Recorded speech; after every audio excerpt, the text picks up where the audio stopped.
I give you a warm welcome to our security interview of the week. Today from the Deutschen Sicherheitstag, the German Security Day, from the ASW. And it's a great pleasure to have Monsieur Alain Juillet at my side, by my side. He is a honorable chairman of the French Association for Business Security. Hello. Perhaps you can give our audience some key facts about your association in France. Well, you know, we have created this association 25 years ago. Now we have about 120 members, which are all the big companies and groups in France. You know, that's the top groups. And the purpose of the association is to exchange between us in order to improve our ability, our efficiency on the security and safety sides. And moreover, to work with the government, exchanging with the government in order to give ideas, to supply ideas to the government and to receive from them and help in order to be more efficient, you know, in our companies, because security and safety are more and more a key issue for the groups and companies worldwide, but in France also. And if you had a terrorism issue today, it is necessary to work all together in order to get the best answer. Okay, sounds similar to the association in Germany.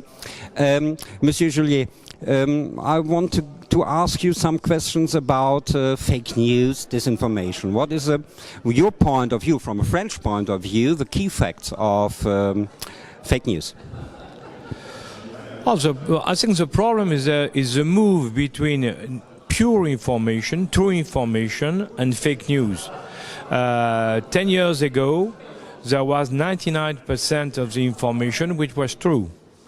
Now, there is a mix of fake news and real news all the time. And it's more and more difficult for everybody to understand where is the truth, where is the reality. We saw it in France, for instance, during the election campaign, a presidency campaign, where a lot of candidates have used fake news to destroy the competitors. And the difficulties for the voters was to understand what was real or not, you know.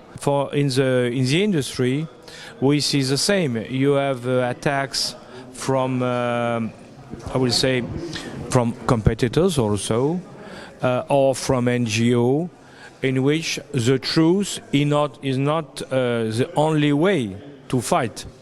For instance, you see that some NGO, in order to push their ideas, ideologically, wanting to push what they think or what they want, use wrong news for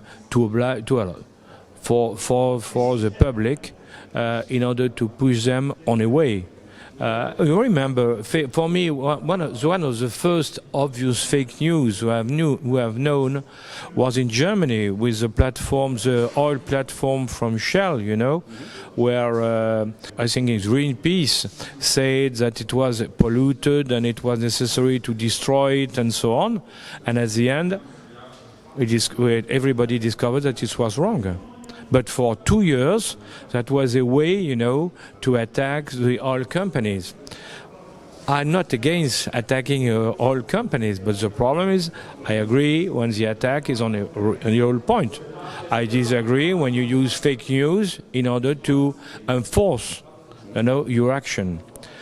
And I think that we enter in a world today in which the companies, I don't speak about states, you know, that's the problem with the states. But for the companies, it's clear that we have now to manage the reality of the fake news. That is to say, we know that all companies will be attacked using fake news on products, on philosophy, on people, you know. So we have to anticipate this kind of attacks in order to organize ourselves, in order to see how it's possible to fight against. And it's very difficult. And it's very, very difficult. This would be my next question. How can we fight against it as a company? I don't know. It's very difficult. Universities are working on the way to detect fake news through some technical systems. The states are working on it also. Companies are working on that. That is to say, everybody is looking for solutions, but up to now there is no one clear solution for the fight against fake news.